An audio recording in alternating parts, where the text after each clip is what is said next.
Hello there. Salam alaikum. Good evening. It is currently about 6:15 p.m. Today is Saturday, October 5th, 2024. Currently about 90 degrees Fahrenheit. That is 32 degrees Celsius. So it has been warming up over the past several days. Today was a hot one. And I am now on the rooftop of my new hotel. So I spent the past week here in the Siwa Oasis. This is the absolutely unreal view of the Shali Fortress and the old town of Siwa, which is more than 800 years old, crumbling apart. I'm guessing that that is a mosque minaret right there. And yet some of the old buildings here are still occupied, including my hotel here, which is right down here. So there, a nice spot to have breakfast or a drink or dinner. And then my room is down there. I will show it in the course of this video, so I'm going to start this video with a tour of my hotel. So the reason for changing the hotels, the other one where I stayed was other side of the fortress over there. The center of the town of Siwa is just basically the other side of the fort. You can get there walking around this way or kind of go through like that. So as many of you know, then I came here from Marsa Matruh, where I stayed a few days on the Mediterranean coast of Egypt. I was checking accommodation and I wanted to be somewhere centrally located with good Wi-Fi. And so I ultimately settled on the hostel where I stayed, which wasn't exactly a hostel because no like bunk beds with a bunch of people in them. They were just private rooms with 2 beds in which you could reserve a room either with another person in the other bed that you might not know, or having the room to yourself and paying more for that. So I went ahead and had a room to myself the entire past week. It was still only $13. That was the paying more price, to have a room to myself, bathroom outside the room there. Not actually outside, but down the hall within the building there. And so I initially booked for 5 nights and then decided to extend for 2 more nights. And then I wanted to extend for another 2 nights, but it turned out that there was only the option of sharing a room with somebody else. And so I decided to look around for other options. This was one of the places that I had seen when I was first looking at places to stay here. And I forget why I chose the other one over this one. Maybe just because it was cheaper, about half the price. But I am very glad that I did make the change to experience somewhere like this, a hotel inside the old fort and in one of the old town buildings. Also somewhat crumbling apart, but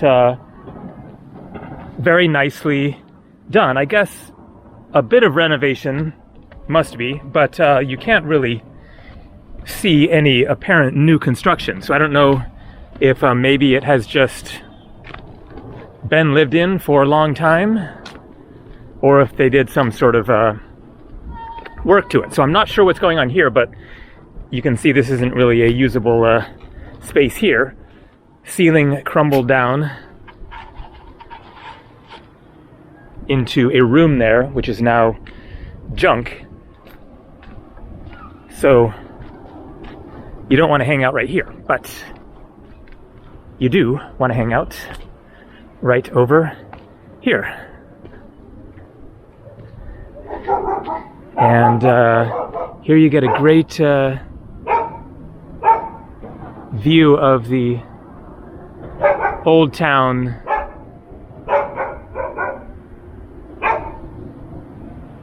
and the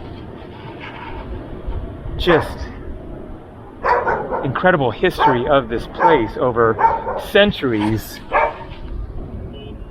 what a sight it would have been to you know, see this when it was fully alive, lived in. People hundreds of years ago wandering around the markets, etc. But it is now, for the most part, a ghost town. So nice covered spot here.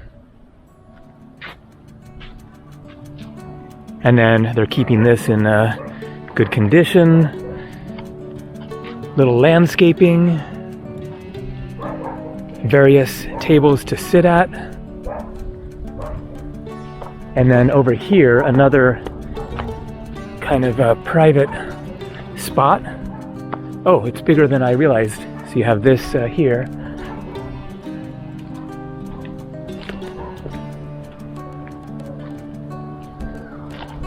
And then that blocked off there.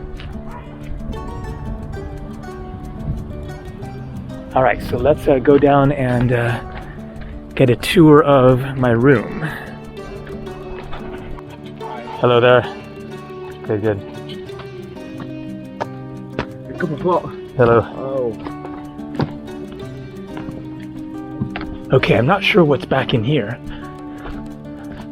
More rooms, it looks like. This you can't see, but clearly a fireplace, probably an oven. I guess like a cooking and maybe hangout room or something. Okay, so I hadn't seen this, but we have what I presume are more hotel rooms. So they're really making use of the old building. Wow, it's quite extensive. Really, really interesting, and of course it would stay nice and cool down here. Looks like a shower and toilet and another one, or just a toilet here. Or no, and a shower. Let's try to get light. So yeah, just a smaller one there. And then I guess a relaxing spot here, and looks like some Egyptian gods. Big old door here.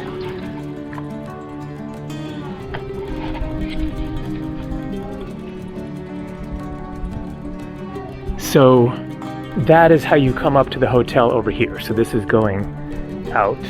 Oh, hello guys. But let's go back in.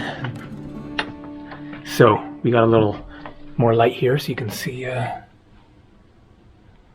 these statues. I have no idea who is who here, but it looks like the classic Egyptian gods.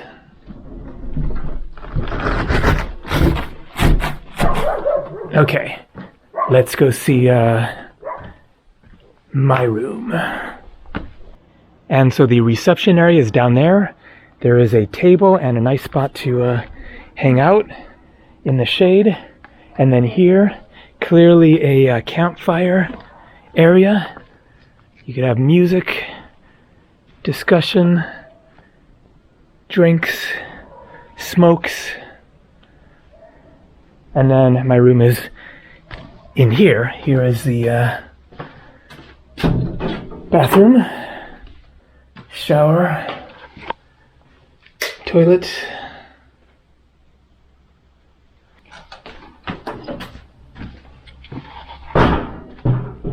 And then my room. Got my blanket that I travel with here.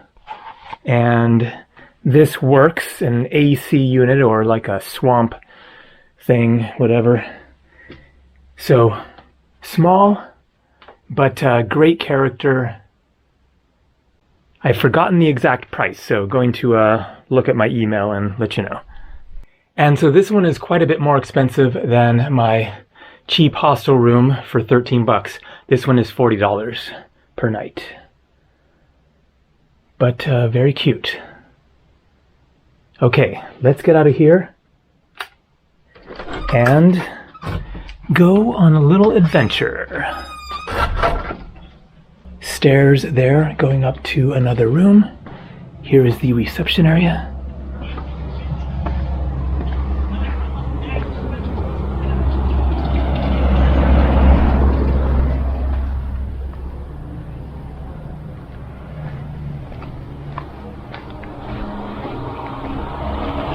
All right, so the plan now is to try to get up on this other hill. In a previous video, I tried to figure it out over there. That wasn't working. I think there must be a way, so let's investigate over here, see if there is a path up there while I discuss my upcoming travel plans. So I am leaving Egypt in, let's see, today is Saturday, Sunday, Monday, Tuesday, so 3 days. So I am here at the Siwa Oasis for just 2 more nights. Tomorrow is my last full day. The day after that, I will take a taxi back north to Marsa Matruh over on the Mediterranean coast, and that is where I have my flight. Hello. How are you? Good, good. I have a direct flight from there to Milan, Italy, because that was the only flight available. I think there might have also been a flight to Verona, Italy, but literally those seem to be the only flights going out of that airport at all. Huh. So the peak of the mountain is now farther away than I realized it was going to be. We gotta walk around over this way. So I had booked my flight before coming to Egypt and based my travel plans around that. Hello. Okay, there you go. So that is the mission for now. Is there a way to get up on top of that thing? Where there's a will, there is usually a way. Let's find out. So I have this direct flight booked. It was like $150 or something, so good price. But I am not going back to Italy. So this is an area where quite a few local people are living, but I'm not sure that it's going to go through. Oh, we have tombs, some very interesting looking. No, this way? Back around? Okay. Shukran. Yeah, that little girl seems to be confirming that it's not going to go through there. But here we have some old tombs. Got to take a look. And if I'm going to actually get up there for the sunset, I'm going to have to get moving. But let's at least take a look here. Okay, not too much to see. Huh. Okay, but now that I'm here, this might actually work. Whoa, look we got steps. As long as there isn't a big gap of some sort. Ooh, this is looking to be really interesting. Whoa, tons of tombs right here. Hello, salam. Hello. So, I think that my upcoming plans aren't going to be too exciting to the viewers because I am going back to Greece. So in a previous video I had discussed. Ooh, we got a route up there. I think this is gonna work. This is awesome.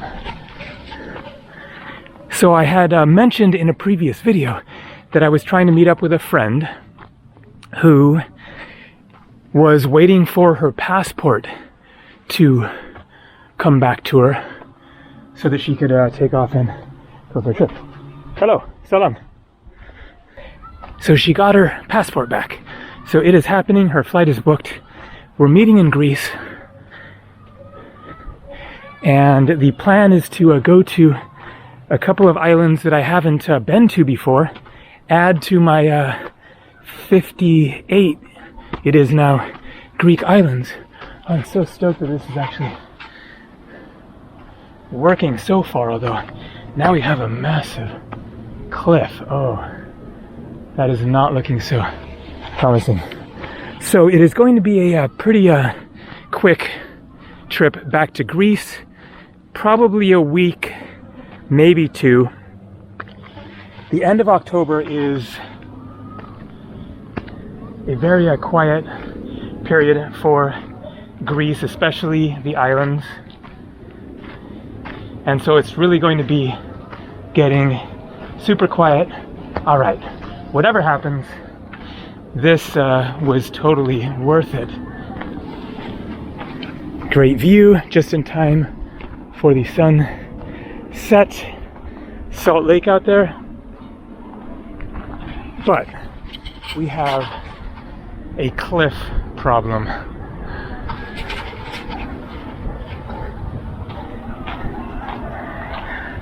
What about over here? Okay, that could work. This friend has really wanted to see Greece. I've talked about it a lot. And it will be a good time to be there in terms of not crowded, low prices, not too hot. Ooh, oh yeah, this is happening. Oh, great, all right. This is gonna work, it looks like. You have to spiral to get up to the top. So, she is just doing a short trip, most likely, of a week, 10 days, 2 weeks, something like that. She doesn't have a return flight booked.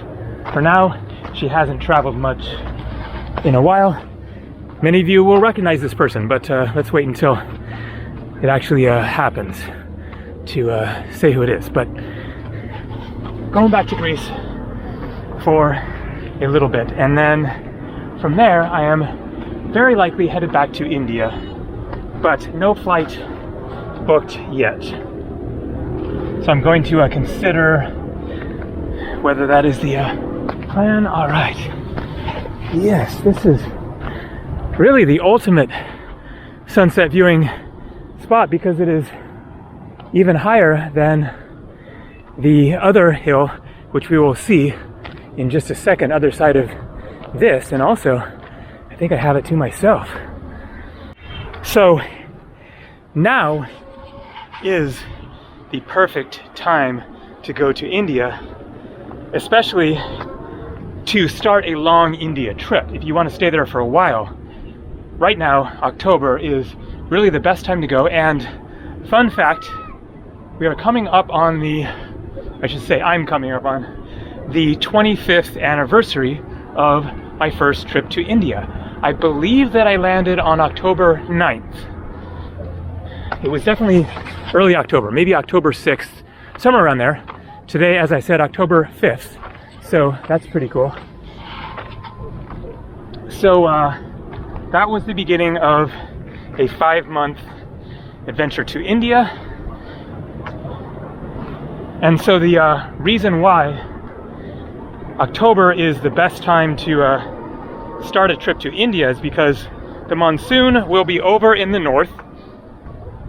So there is currently major flooding happening still in Kathmandu, Nepal. So I guess the monsoon is still in effect there, but I've been checking the weather for northern India, and it is perfect. Actually, a bit too hot. It is like upper 80s, around 90, about the same weather as here. Hot, dry, all sunshine, but better than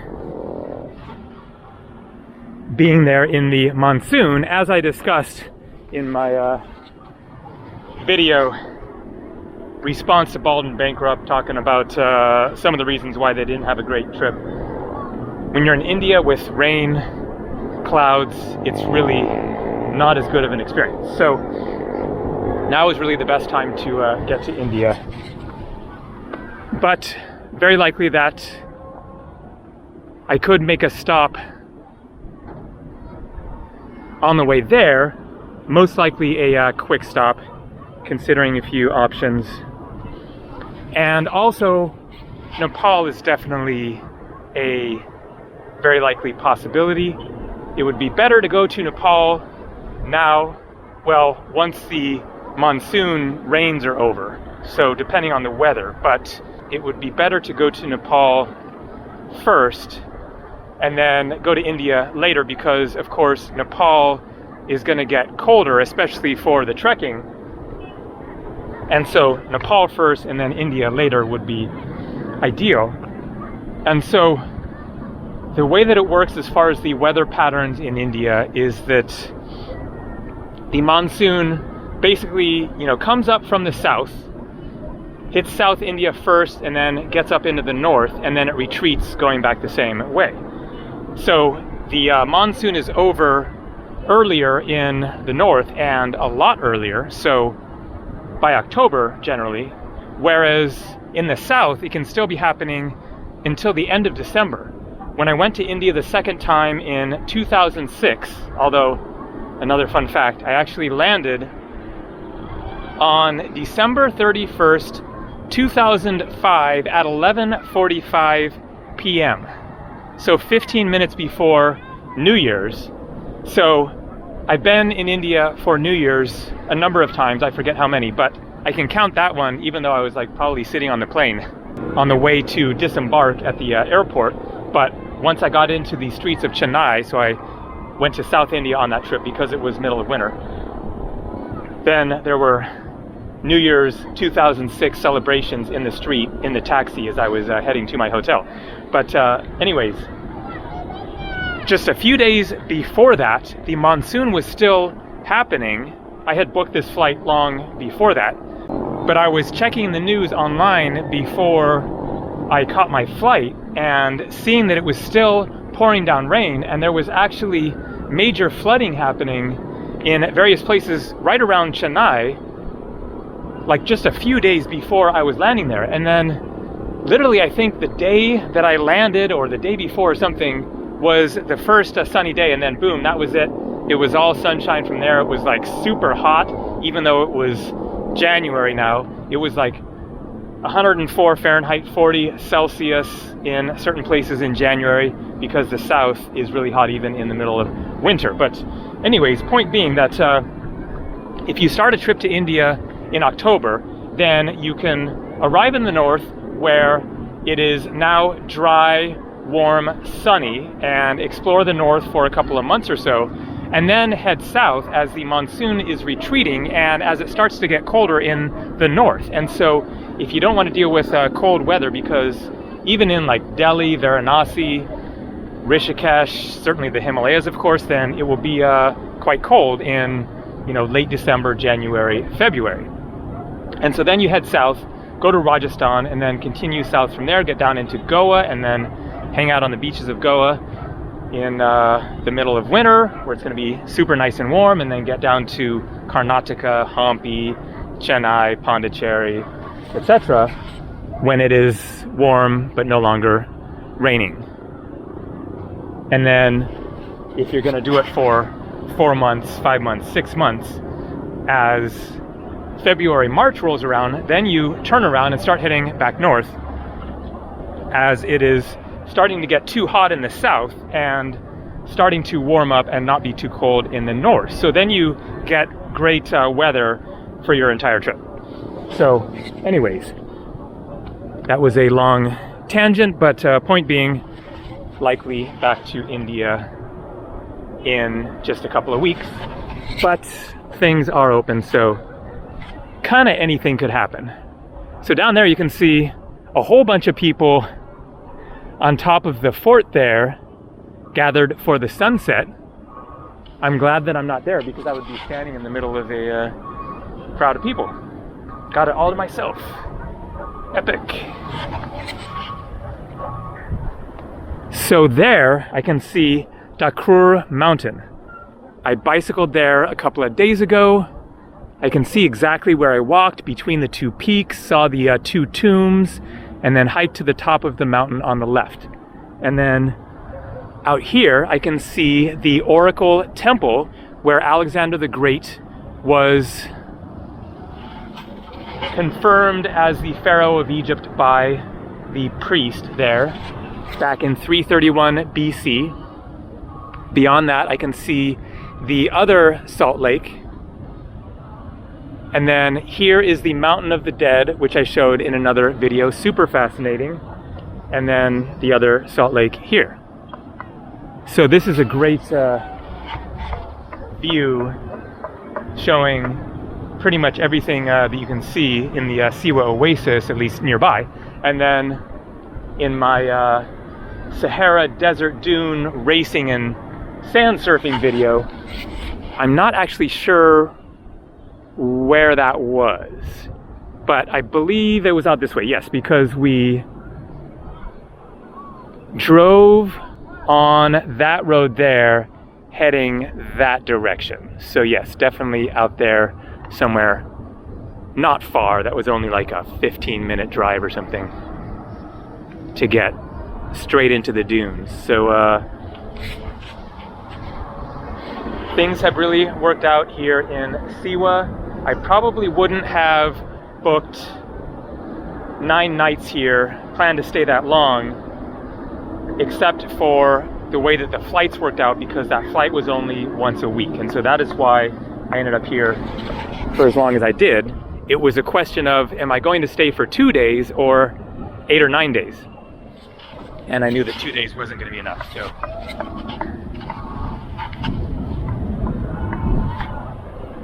Definitely one of my favorite places in the world here.